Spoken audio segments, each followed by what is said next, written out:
no solamente fue Kevin el que te salvó, fue la música. Fue esa conexión que tuvimos los dos. Pues miau, bienvenidos al podcast de Esteban Solórzano. Y gracias, Victoria, por dejarme entrar a tu habitación.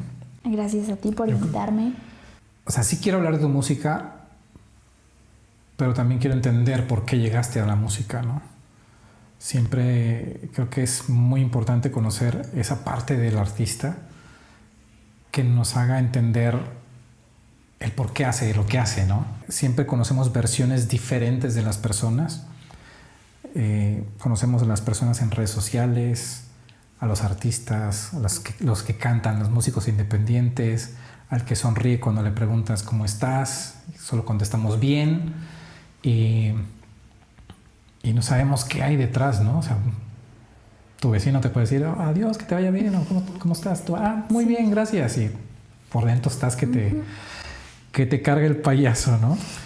Pues eso es lo que quiero que iniciemos, ¿no? De adentrarnos a tu mundo, adentrarnos a tu cabeza, a tus historias. Y de adelantado, gracias por compartir las historias que nos vas a compartir, ¿no? Espejo es una de tus canciones. Habla de mirarse a uno mismo.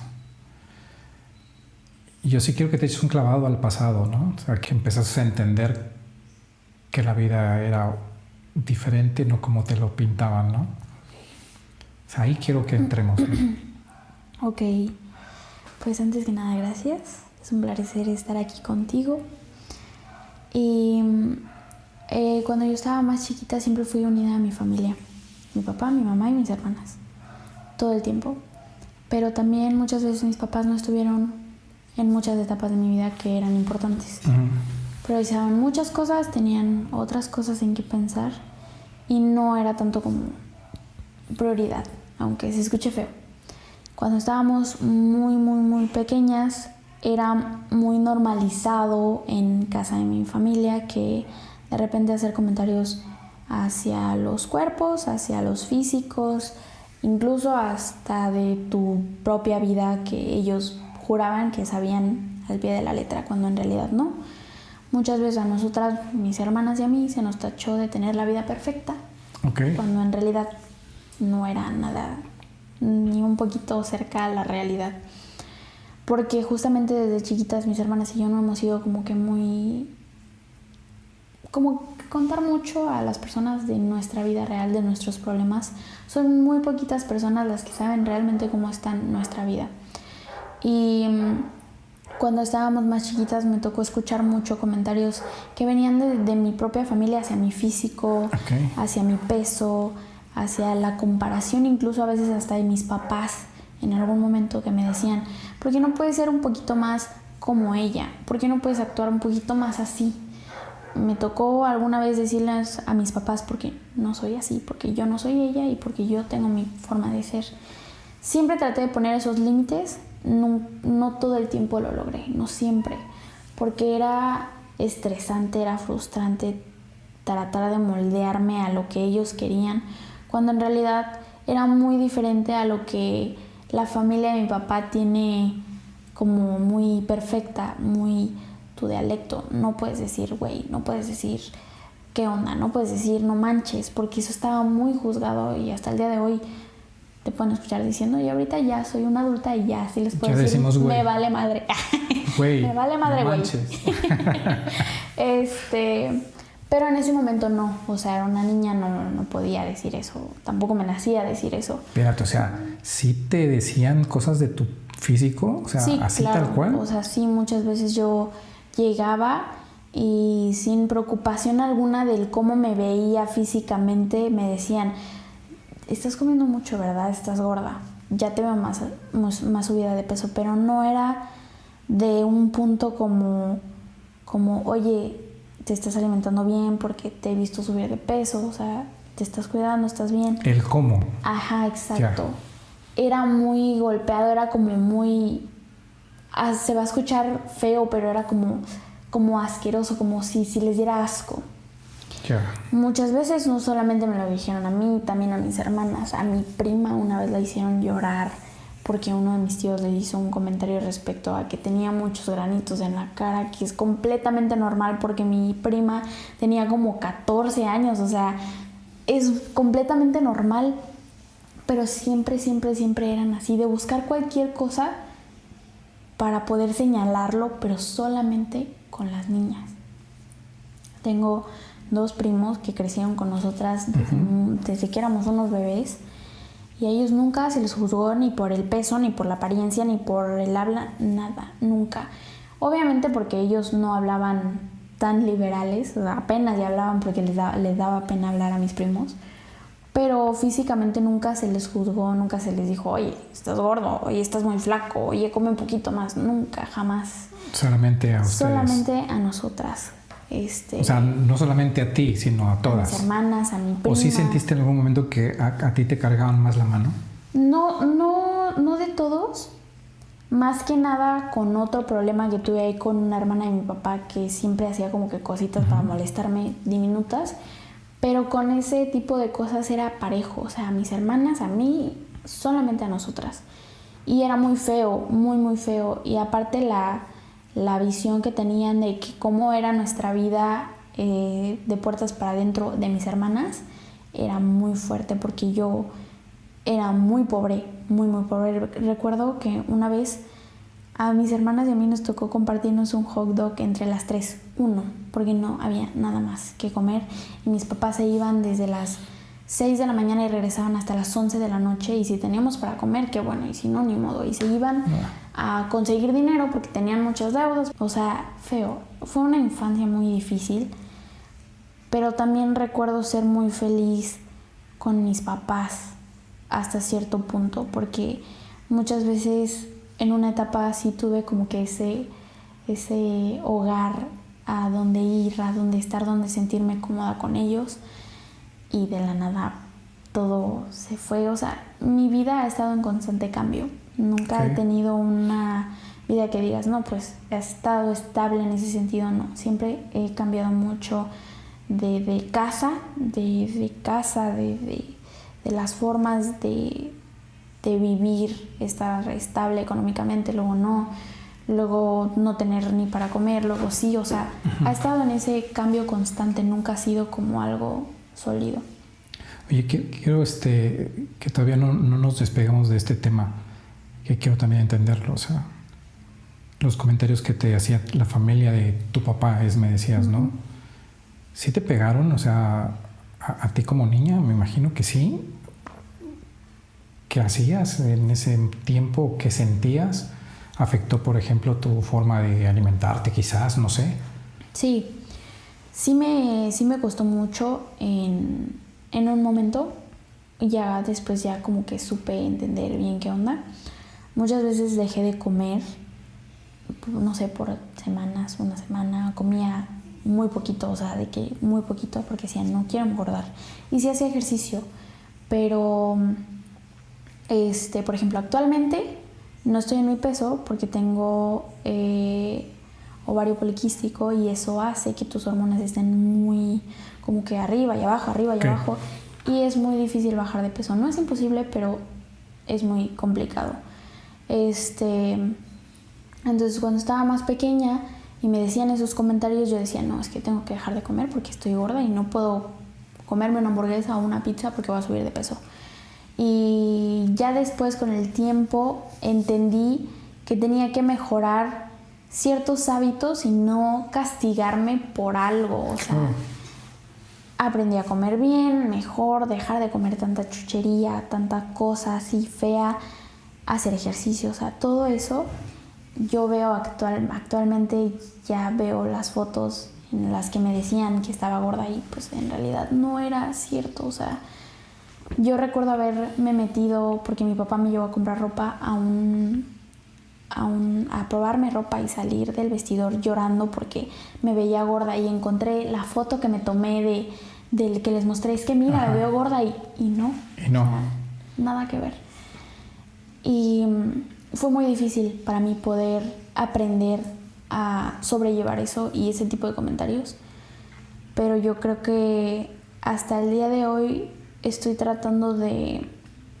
Ya tomo más las cosas de quien vengan y cómo vengan también. Yo siento que puede ser la misma palabra, el mismo comentario, pero de diferente forma y es muy importante eso, el cómo te digan las cosas. ¿Buscaste ayuda profesional para ese tipo de cosas? Sí, después de un tiempo. Tuve hace mucho tiempo, desde chiquita siempre lloraba. Siempre, toda la vida lloraba y todo el mundo me decía que era muy cristalita, que lloraba mucho. Me decían la lloris. Pero ¿cómo no si te decían tantas cosas? Oye. Después de mucho tiempo, un psiquiatra me dijo que tenía distimia, que es una depresión a largo plazo. Ok, distimia, ¿qué es? Una depresión a largo plazo. Uh-huh. Entonces, cuando me dijeron eso, entendí a esa Victoria que lloraba por la cosa más mínima, que no era un berrinche, sino era algo más. Pero esa distimia fue causada por los comentarios, por la forma de vida que llevaba, por los problemas que veía, por los problemas que pasé desde muy pequeña. Y no solo yo, también mis hermanas. Pero toda esa vida que llevaba no era vida realmente, o sea, claro, existía y ya. Entonces, todo eso fue acumulando problemas y problemas y problemas y problemas hasta que exploté y ya no pude más. Entonces, muchas veces estuve a punto de suicidarme, por ejemplo, eso no lo he dicho nunca. ¿Sí lo intentaste? Sí, 2 veces. Es que es muy difícil hablar de esto. Y mi madrina Judith, hubieron 2 personas que me salvaron sin saberlo. La primera fue mi madrina Judith, que fue la primera vez que lo intenté. Y yo ya estaba a punto de hacerlo y sonó mi teléfono. Y era ella. Ella era de las pocas personas que veía más allá de lo que tú tratabas de aparentar. Entonces siempre me decía que me veía muy triste. Y me decía que mis ojos siempre se veían muy tristes. Y siempre me preguntaba, ¿cómo estás? Pero de verdad estás bien, ¿necesitas algo? Y esa llamada fue como, para mí, como no, es que no está bien. Yo creo que sí tenía como 12, pasó un año, estos problemas siguieron. Yo recuerdo que mi papá una vez me marcó después de eso para decirme muchas cosas horribles que están plasmadas en una canción, de hecho, que se llama ¿Dónde estás? Uh-huh. Recuerdo que yo, después de que mi papá regresó con mi mamá, una de las tantas veces que regresaron fue en esa de que ya había pasado todo eso, ya había pasado por muchas cosas, pero un detonante fue que mis papás actualmente no están juntos. Tiene como un año que se separaron, un poquito más de un año. Y un detonante de eso fue que una vez en mi cabeza de niña yo dije, bueno, pues le ayudo a mi papá a regresar con su amante para que nos deje a nosotras 5 y nosotras vamos a estar bien. A mi mamá la veía tranquila cuando no estaba con mi papá y mi mamá ya podía estar bien, o sea, aparte de que... O sea, tú veías a tus papás mejor separados que juntos. Hay una canción que se llama Ustedes no son de ayer, que también habla sobre eso, sobre esa historia de mis papás. Y justamente era como, ya, o sea, me están haciendo más daño a mí porque veía peleas horribles en mi casa que eran innecesarias para que después de 2 segundos dijeran, ya, perdóname. Y nos quedábamos llorando mis hermanas, o sea, mis hermanas y yo sufríamos y ellos al ratito ya estaban bien. Y nosotros ya nos habíamos quedado con un trauma horrible de ver una pelea horrible, o sea, sin llegar a los golpes, pero se ponían locos, o sea, feo. Era muy feo. O sea, era un caos muy complicado para ustedes. Sí, había gritos, había llanto, había de todo. Sí, es verdad que cuando estaba niña de unos 6 años, 7 años más o menos, el que siempre estuvo fue mi papá. Siempre estuvo papá, me llevaba papá, me cuidaba papá, esto, papá, el otro, y mamá nunca estaba. Mamá siempre estaba en otras cosas. Y conforme entré a la adolescencia más o menos, papá desapareció y mamá entró a estar y a estar y a estar. Y así ha sido durante mucho tiempo. A los 2 los adoro, porque los 2 me han enseñado muchas cosas a su manera, pero me han hecho ser la mujer que soy ahorita. Okay. Entonces, cuando yo vi que mi mamá perdonó a mi papá, pero a mí no, era como sentir que justamente que mi mamá me juzgaba, que mi papá también, que mi hermana no me querían. Y yo recuerdo estar en la cocina y yo dije, bueno, mis papás habían salido de fiesta. Fue una etapa de las que mis papás se iban de fiesta. Y mis hermanas estaban en el cuarto, yo estaba en la sala, me pasé a la cocina y dije, tenía ansiolíticos para hacerlo. Y me metí a la cocina y dije, no, pues ya. Cuando lleguen ya no va a haber nada más que hacer. Y ya, o sea, no me van a extrañar. Y justo en eso llegó Blanca corriendo, mi hermana menor, y me dijo, oye, dicen mis papás que arregles de rápido la casa porque vienen con amigos y van a hacer una fiesta aquí en la casa. Y yo, bueno, escondí todo lo que tenía. Tenía 14 años. Arreglé ¿Esa fue la segunda vez? Sí, arreglé como pude la casa y tocaron la puerta, abrí la puerta y entraron un montón de personas y entró Kevin Medina. Ok. Quiero pensar, por como lo estás diciendo, es la persona que también te ayudó mucho. Sí. Y es que siempre en nuestras vidas llega alguien que funge como un antes y un después. Sí, totalmente. Él fue mi antes y mi después. Cuando yo abrí la puerta y lo vi entrar, él llevaba una guitarra. Yo ya tocaba la guitarra, yo ya cantaba en ese momento, pero no tenía con quién compartir ese gusto por la música. Solamente era yo, mi guitarra y yo, punto. No escribía, pero justo se había acabado de estrenar la de Fuentes de Ortiz, entonces esa fue la canción que traía acá y apenas me la había aprendido con la guitarra. Entonces yo vi la guitarra que la llevaba cargando y yo todavía dije, no manches, toca la guitarra.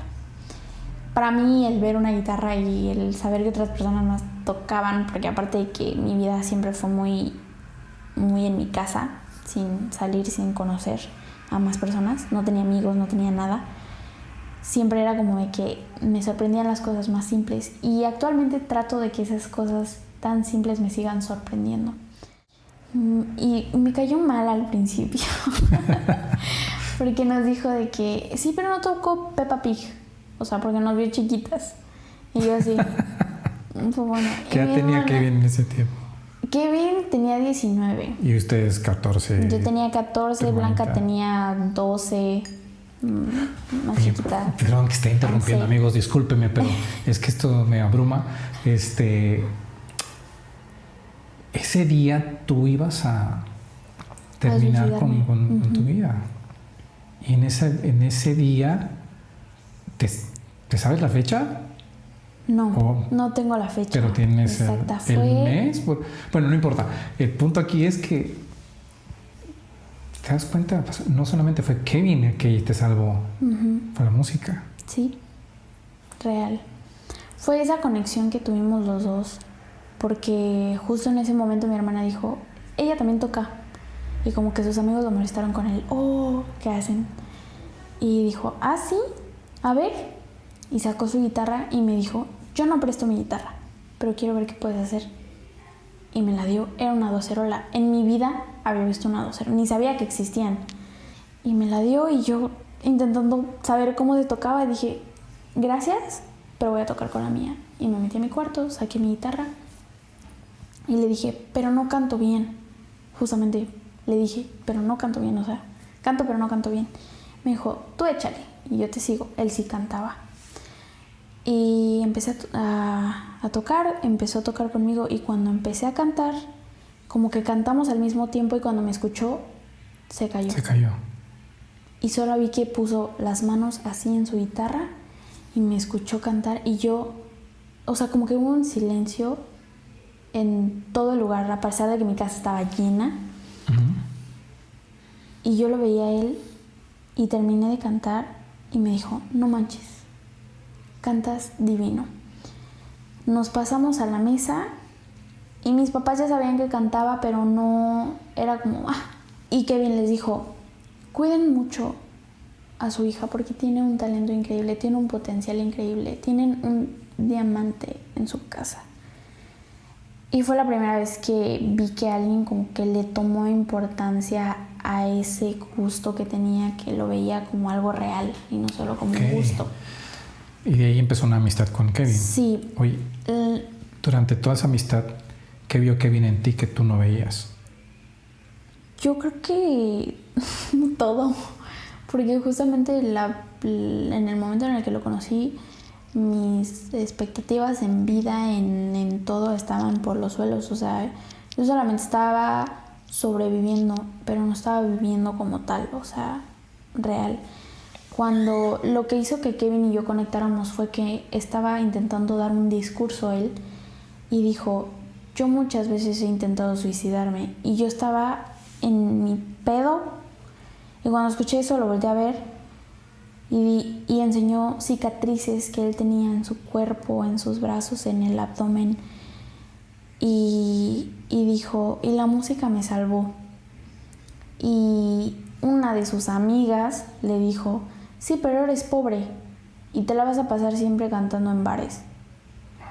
Lo único que alcanzó a decir es, soy pobre pero soy feliz porque estoy haciendo y sobreviviendo con lo que amo. Y eso se me quedó acá. Y yo me salí de mi casa llorando y estaba justo afuera mi papá y me dijo, ¿qué pasó? Y le dije, es que Kevin está tratando de hablar y no lo dejan. Y le dijo, ¿quieres que vaya por Kevin para que hables con él? Y yo, sí.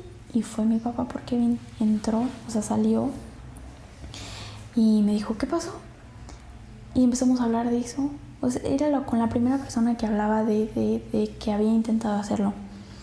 No le dije que esa vez lo intenté hacer o lo iba a hacer, pero sí le dije que varias veces había pasado por mi cabeza eso.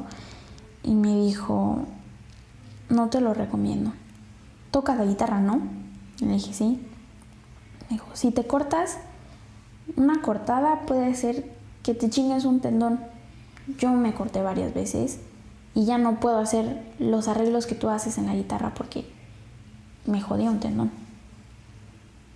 Y yo, ok. Y todavía es que Kevin era muy único a la hora de hablar, hasta en sus temas más serios. Me dio un abrazo y ese abrazo lo tengo aquí y acá, o sea, no me lo he podido borrar jamás porque fue la única persona que me abrazó, que me escuchó, que estuvo, que me entendió y que sabía perfectamente que después de eso no lo iba a soltar, o sea, yo lo sabía. Me dijo, no estás sola, me ayudó a escuchar todo en la música, en lo personal, a saber que no era yo nada más la que estaba con esos problemas, que había muchas más personas que habían pasado por lo mismo y que estaban aprendiendo a sobrellevarlo. Con el tiempo nos volvimos amigos porque pues él conoció ese lado que mis papás ni mis hermanas sabían. Tal vez ya lo sospechaban, pero nunca indagaban nomás. Okay. O sea, era como muy... O sea, él fue la persona con la que te sinceraste. Sí. Te abriste. Y al saber que él también lo había hecho y escuchar las historias que tenía, porque me contó mucho más a detalle esa noche, pude conectar mucho más con él.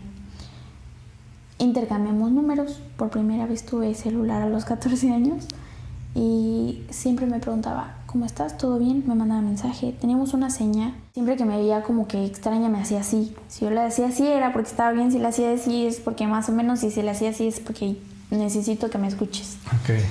Entonces era tenían muy característico. Sus códigos. Ajá, exacto. Pues estuvimos así meses y meses y llega junio. Yo le mandé mensaje cotidianamente y no me contestaba. Y le llegaban y no me contestaba y me empecé a preocupar. Entonces al siguiente día le mandé mensaje a mi papá y le dije, por favor, necesito que vengas. Y mi papá me puso, sí, pasamos por ti en un rato, necesitamos hablar contigo, vamos a desayunar. Y mi mamá empezó con este rollo de las cosas pasan por algo y que no sé qué, y eso a mí me pone más nerviosa. Le dije, no empieces, ¿qué pasó? Me estás asustando. Y me dijo mi papá, hay un amigo de nosotros que ya no está con nosotros, que tenemos en común. Y me dijo, Kevin. Cuando escuché su nombre, lo primero que pensé fue que él había hecho algo. Yo, cuando lo escuché, dije, no es cierto. Y le pregunté, ¿qué pasó? No quería preguntarle porque tenía miedo a la respuesta. y me dijo, tuvo un accidente automovilístico y falleció. Y yo así. Nos fuimos a la casa y entrando a la casa yo empecé a llorar horrible. Mi papá trató de abrazarme y yo le dije, no me abraces. Le dije, no me abraces porque necesito que me permitan llorarle y sufrirle lo que le tenga que sufrir. No quiero que me obliguen a estar bien si necesito estar mal ahorita. Después de eso no pude ni ir al funeral, no me pude despedir. Lo único que hice fue escribirle una carta y en esa carta yo le prometí que iba a vivir los años que le tocaban a él y que iba a cumplir su sueño y mi sueño en la música. Porque hasta el último día que tuvo él, nunca jamás se rindió por luchar por lo que realmente le gustaba.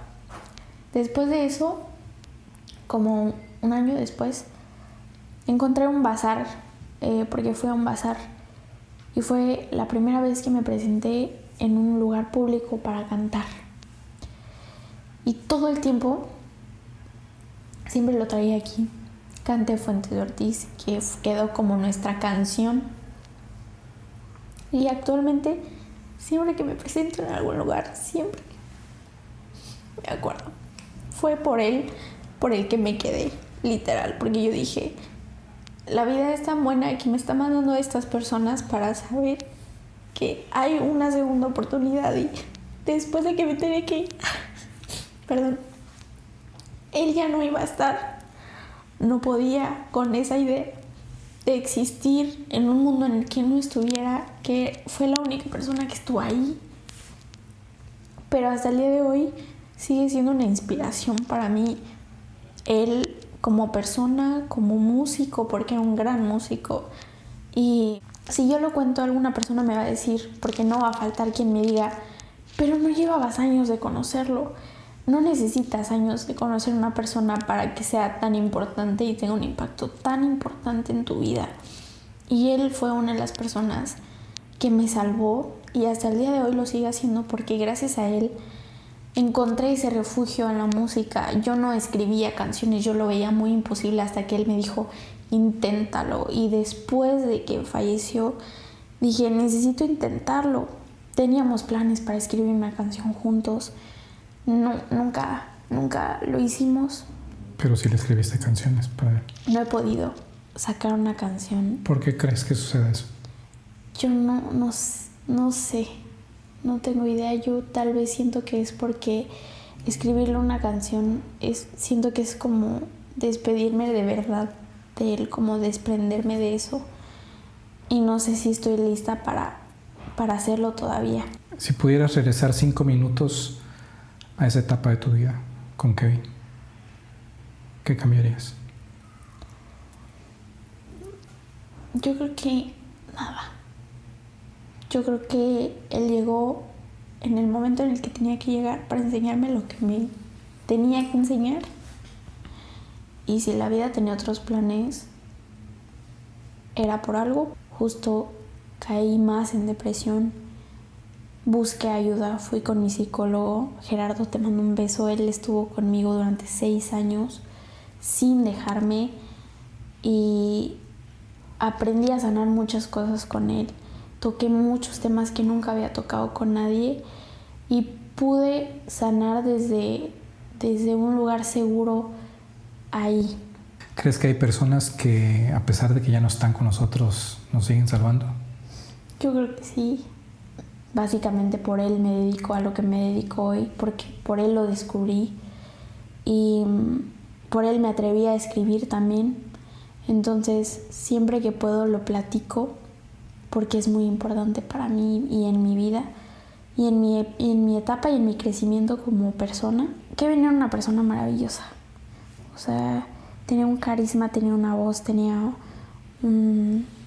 era maravillosa y yo sé que en algún momento tal vez su familia o si me dan permiso sus familiares de poder sacar una de sus canciones, porque tengo una de sus canciones, yo sé que puede tener mucho éxito y sería un buen detalle. Sí. ¿Por Kevin? Por Kevin. Y por la vida. Salud. Quiero ser yo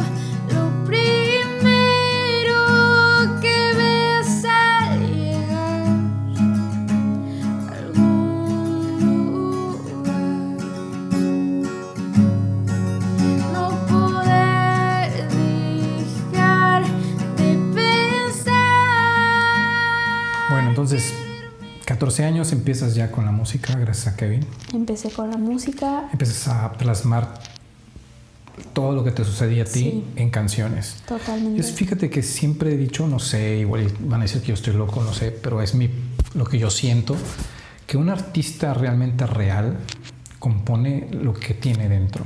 Sí. O sea, que no es obligado, que no es decir, hoy voy a escribir de la mañana, ¿no? Y que es así como que muy inventado, ¿no? Que siento que las canciones más reales son las que nacen de las entrañas. Sí. Entonces, cuando yo te escuché, y lo voy a decir aquí públicamente, creo que también ya lo sabes, un talento impresionante, Gracias. tienes una muy bonita voz, Gracias. una manera increíble de componer y te felicito mucho. Yo aquí tengo los títulos de algunas canciones y yo quiero que me digas lo primero que se te venga a la mente, ¿no? Con una sola palabra. Ok. O una imagen, Ok. nada más, pero lo más rápido que puedas, Ok. sin pensarlo tanto. Sacarte de mi vida. Sanación. Te quise querer. Traición. Tus errores o los míos. Uy. Aprendizaje. Espejo. También diría aprendizaje, pero reflexión. ¿Dónde estás? Dolor. Aquellos días. Ausencia. Harta. Uy. Personal.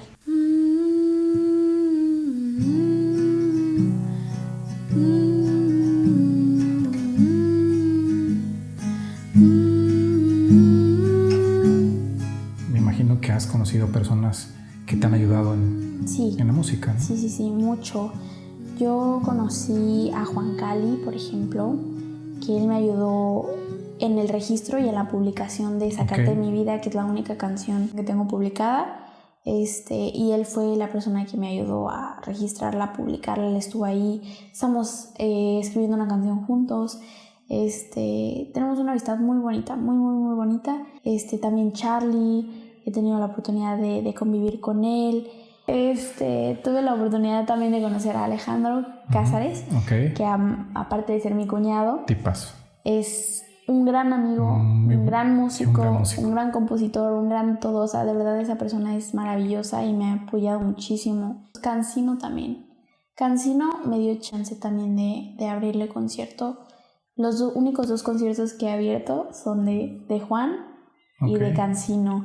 Toño Coutinho es un ángel más que un productor para mí, porque me ha ayudado muchísimo y de verdad yo siempre voy a estar agradecida con él y espero que sea mi productor durante muchos, muchos, muchos años más, porque de verdad es una persona increíble. Yo que he tenido la oportunidad de estar en un estudio con él y conectar en ese sentido en la música y también en lo personal, es maravilloso.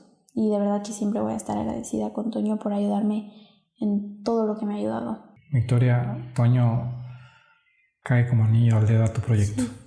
Sí, la verdad es que sí, hay que reconocerlo. De pronto, pues hay que buscar a Victoria Carpio, así la encuentran en Spotify. Y la mejor manera de apoyar al talento es darle play a sus canciones, escucharlas y agregarlas a su playlist, seguirla y bueno, compartir todo lo que ella hace.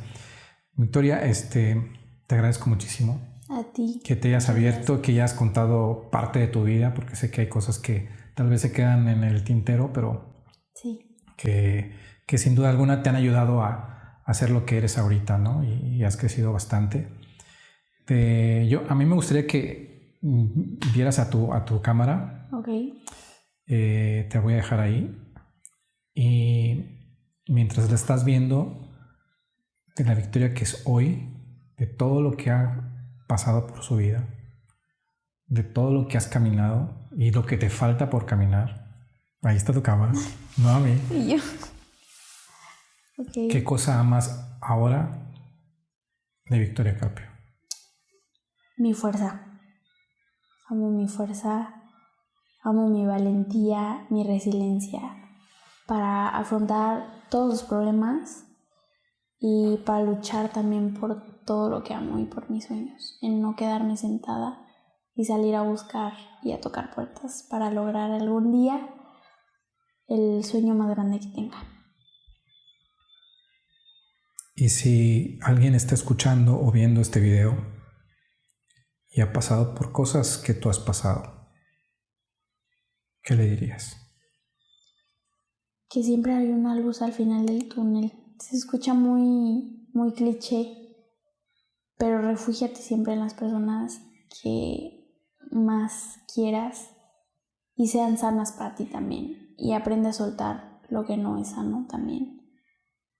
Confía mucho en ti, y yo creo que la persona más importante en la opinión eres tú mismo y nadie más. Quiero ser yo lo primero que ves al llegar al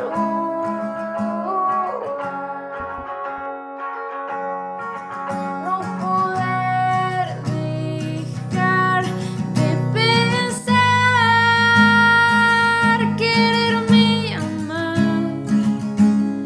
antes de irte a acostar. Quiero experimentar qué se siente ser yo, la que escoge sin dudar. Quiero experimentar qué se siente no ser yo, la que escoges al final.